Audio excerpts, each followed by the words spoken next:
Now, back to the Focus Group with Tim and John. Glamour today is nothing but a tight skirt, loose hips, and wet lips. An entertaining look at the world of business. Make it work. Make it work. Make it work. Hey, welcome back to the Focus Group. Tim Bennett here, as always, with my good friend and co-host, John Nash. We're all business except when we're not. We are excited today to have joining us, as promised, Eugene Cornelius with the Small Business Administration. And Eugene is Deputy Associate Administrator for the Office of Operations for the U.S. Small Business Administration. So I will always say that typical of government, there's lots of titles, but a good organization nonetheless. The great thing about Eugene is he's the architect of LGBT inclusion in the federal government, providing equal access to all entrepreneurs. So Eugene, welcome to the Focus Group. Thank you. Thanks for having me.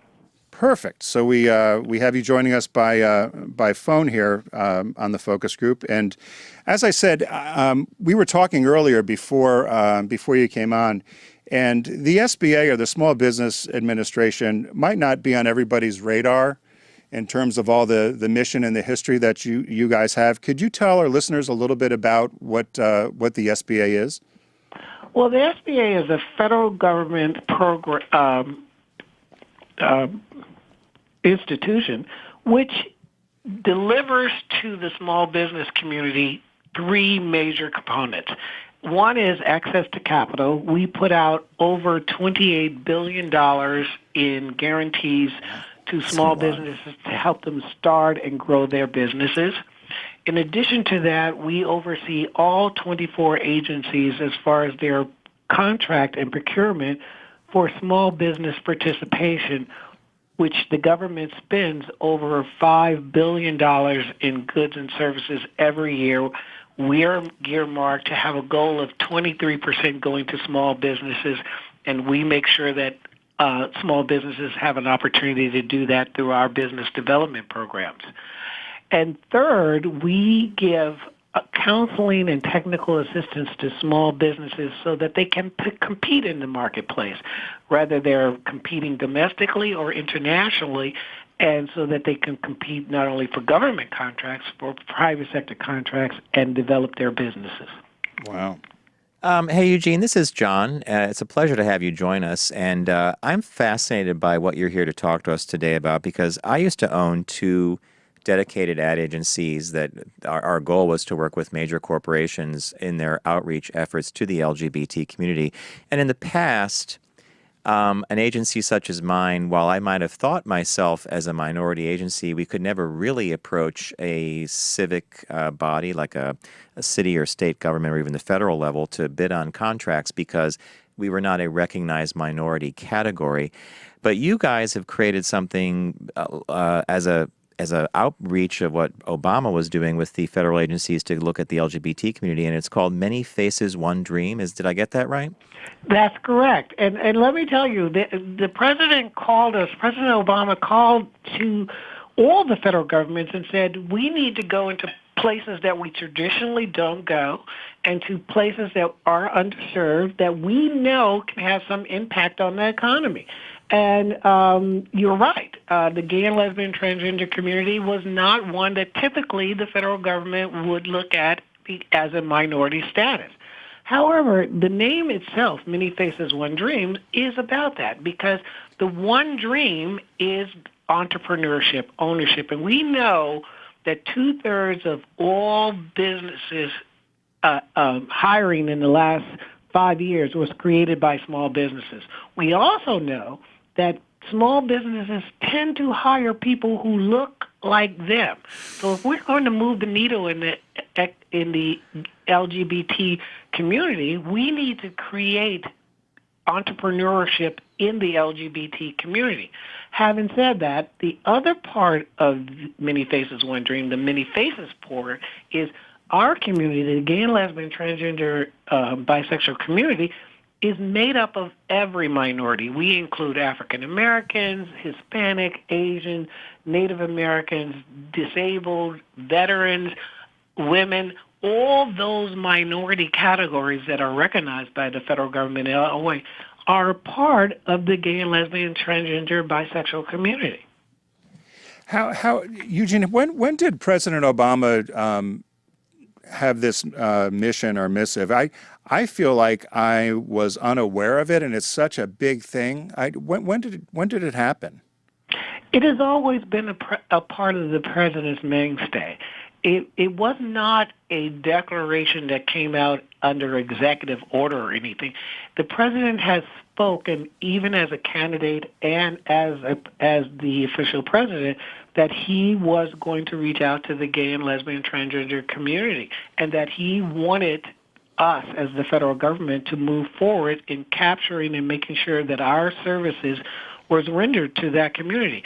What he was saying, in essence, as the LGBT community is a liable tax-paying citizen, they have the rights as all citizens to the federal programs, and they have paid for our services, and we need to reach out to them and market to them so that they know our programs and services are available to them. And I think he's right.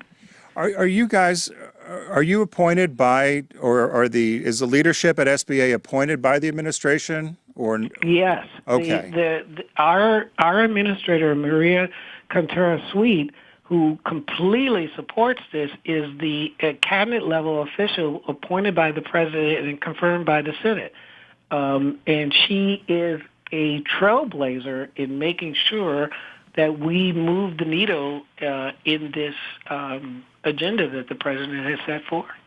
Wow. Now, Eugene, in this Many Faces, One Dream, this concept, and before we were on the air today, Tim was talking to me about the SBA, and just as we were researching your agency and its mission and just all the interesting stuff it does, we were both frankly shocked by how many companies, well-known companies, big companies that have used the SBA as a resource and as a way to build those companies and to get a small business to be a large business. But you're looking at Many Faces and One Dream as kind of a 3-pillar program.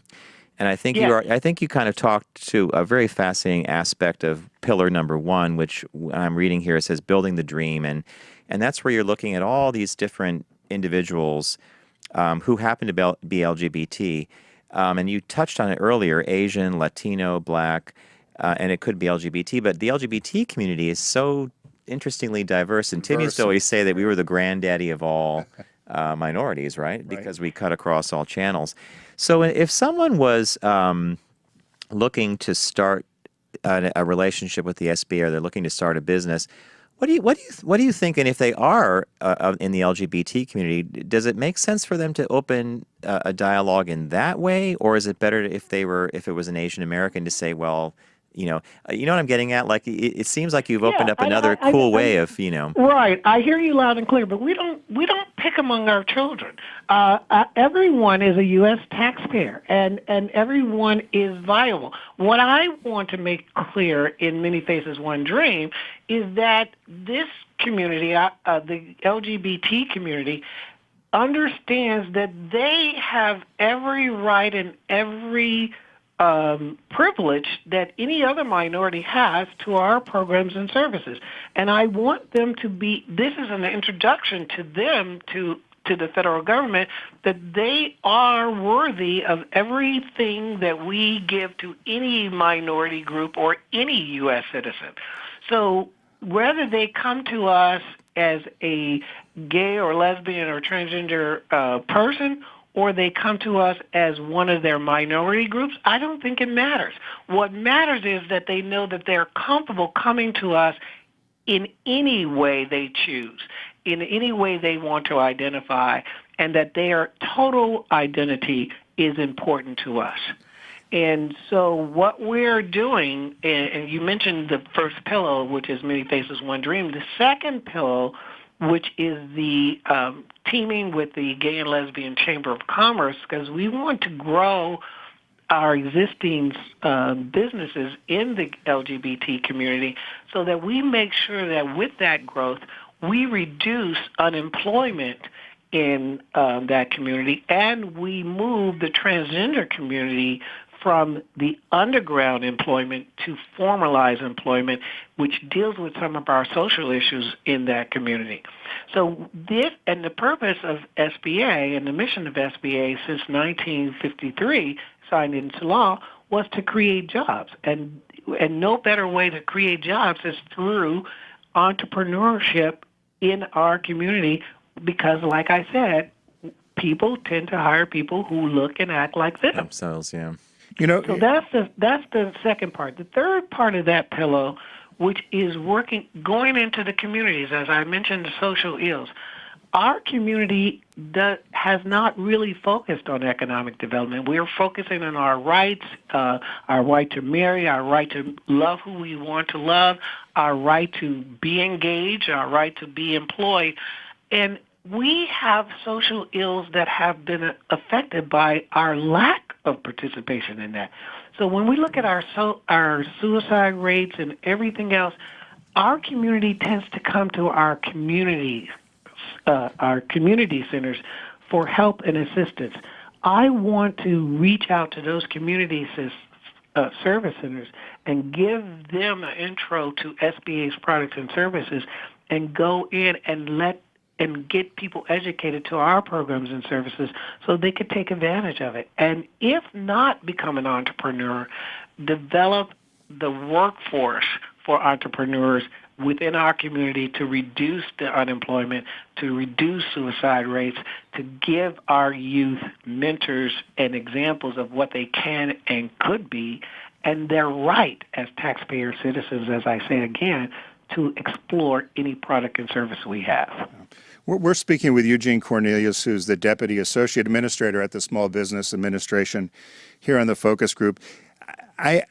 It's funny to hear you go through the three pillars, and as you were saying it, I thought, and you mentioned marriage, and John has often said, we were, as the LGBT community, always the other. We always felt like we were not necessarily, we may have paid taxes, but didn't, second-class citizens and could never participate fully in some of the programs. And that's why I'm so kind of floored by this, because John and I both looked at each other and said, I don't know how this sort of bypassed us. And I think what the president has done and what you guys have done there is remarkable.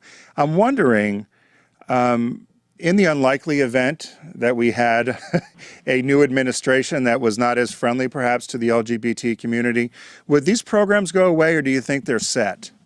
Well, that is an interesting thing. I am not a political appointee of the president. I'm a career with the senior executive within the federal government, and I've created this through the career workplace.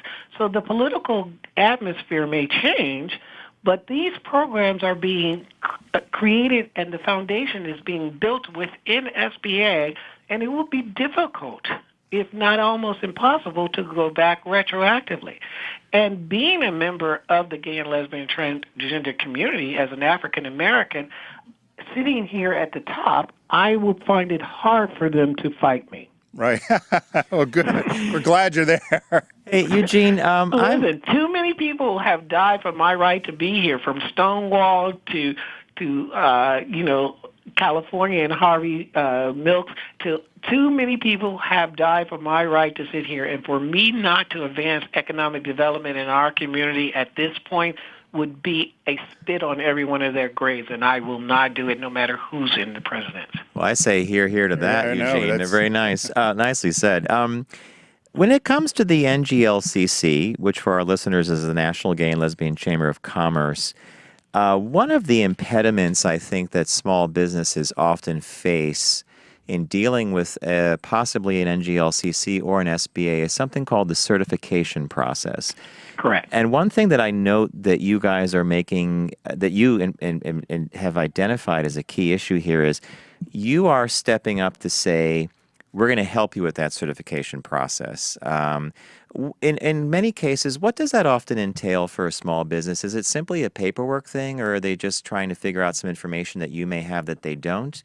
The certification, the National Gay and Lesbian Chamber of Commerce works with the Fortune 500 companies across the country, and they, through their supplier diversity, are recognizing the gay, lesbian, transgender, bisexual firms as part of their diversity within. This certification gives them recognition and gives them the playground in which to compete for those services. What SBA is saying is, though that is the private sector and that's not the federal government, we need the advocacy. When we started with this partnership with the Chamber, they had less than 150 certified LGBT firms in their portfolio. We are now approaching 1,000. And what SBA has done is said, okay, you have this certification. We have the counseling and the technical assistance to help people with their business plans, to help them get certified and help them get that number up. And when we get that number up, then we can advocate as far as the federal government for saying that here is the LGBT community and this is what it represents. Right now, we have 1.4 million LGBT firms in the America that we are aware of. Only 1,000 of them are certified. If I am to move the needle to get LGBT businesses and firms recognizing their certification in the federal government, I need to have a good number of businesses that are certified in order to say, we are visible, we are here, we need the right to participate, you need to open this door. What, when John mentioned, I'm trying to phrase the question, but so if there's a mass that's certified LGBT, do you foresee where then the LGBT companies will be accepted the same way that a minority-owned or a woman's owned business is? Because right now, I don't think companies, they don't necessarily carve out money for LGBT-owned companies, but they will do it for women-owned businesses or minority-owned businesses. Right. I do believe that is my hope. I do believe that we are moving there. I think we have a lot of the Fortune 500 organizations that are now recognizing through the chambers and the chamber's efforts, because the chamber has been at this for 10 to 11 years. They are doing that. Now, there was never any certification. There was certifications at the local level and at the federal level, as you pointed out, for minorities, but there was never one for the LGBT community. Well, the chamber created it. And now that the chamber has created that model, what SBA is doing is saying, okay, here's a model that we can use. Let's get the numbers up and let's get the advocacy moving that we can support, that we should be able to open this up to the LGBT community because we have suffered through social ills. And one of the things about these certification programs is not only are they representative of minorities, but they are saying socially disadvantaged groups. Well, no one could tell me the LGBT community is not a socially disadvantaged group. I mean, just look at what happened in Orlando. Yeah, good point, Eugene. This is John again, and as I'm listening to you lay out all this incredible information, and it's actionable. It's great. When Tim and I were talking earlier about the SBA more broadly and all the resources you guys have, I'm just going to throw out a thought and say one of the challenges you guys probably face on a daily or weekly basis is getting the word out that you even have these programs. Is that true? That is very true. I think we're the best kept secret in government.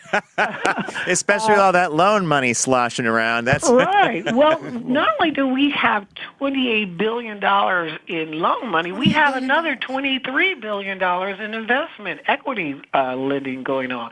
And so we have quite a number. Though we're a small agency, we have quite an impact on the gross national product and the economy.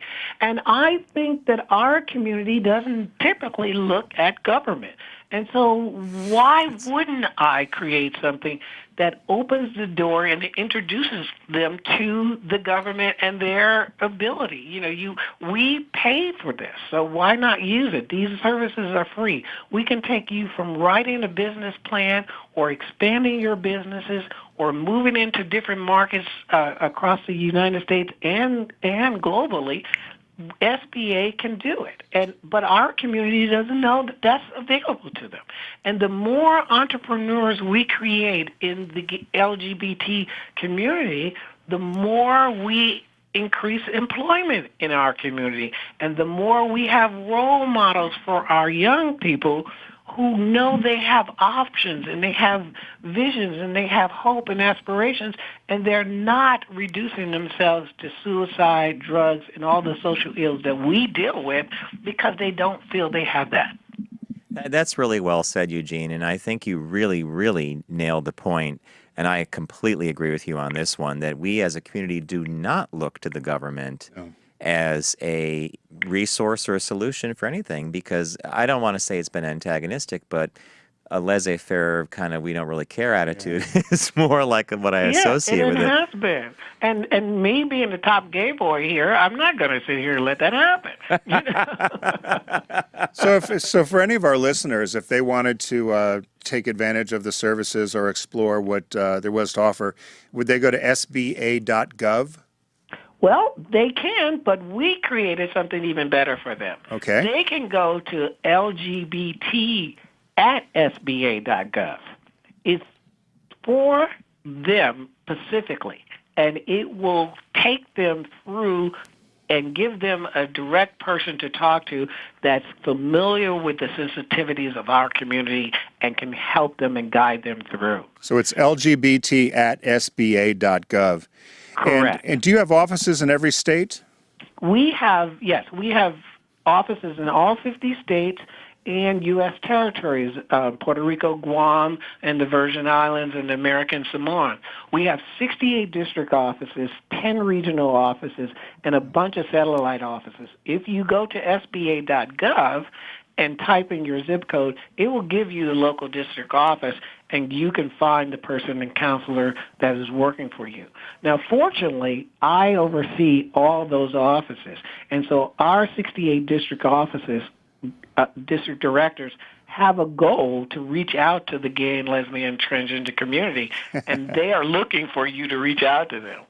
I'm sitting here, my mind's spinning. I'm thinking I'm going to invent. I got to get going on as I said, I used to own 2 agencies in the past, and we own a production company now. We do our show. I think this is an incredible resource, Eugene. And I want to thank you for joining us today and sharing the Many Faces One Dream program. LGBT at SBA.gov. We've been talking to Eugene Cornelius Jr.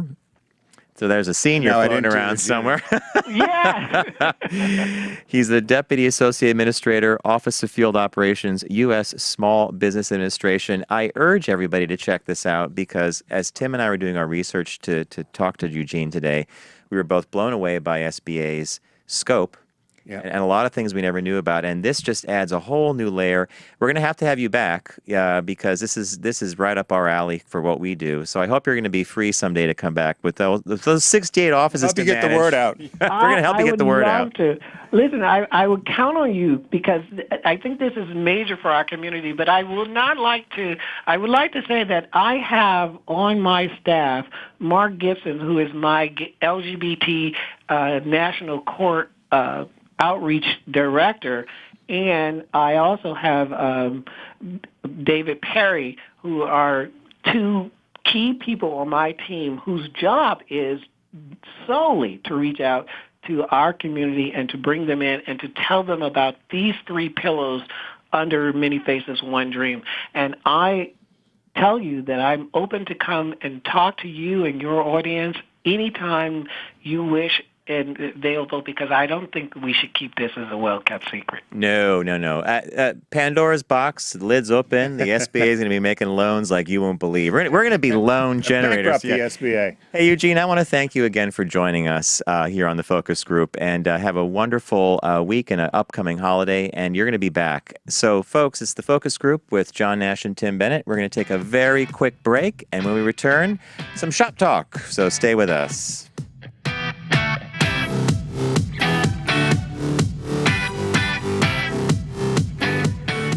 The Focus Group is brought to you by the Volkswagen Golf Sport Wagon. Turbo up front, wagon in the back. Visit VW.com to learn more.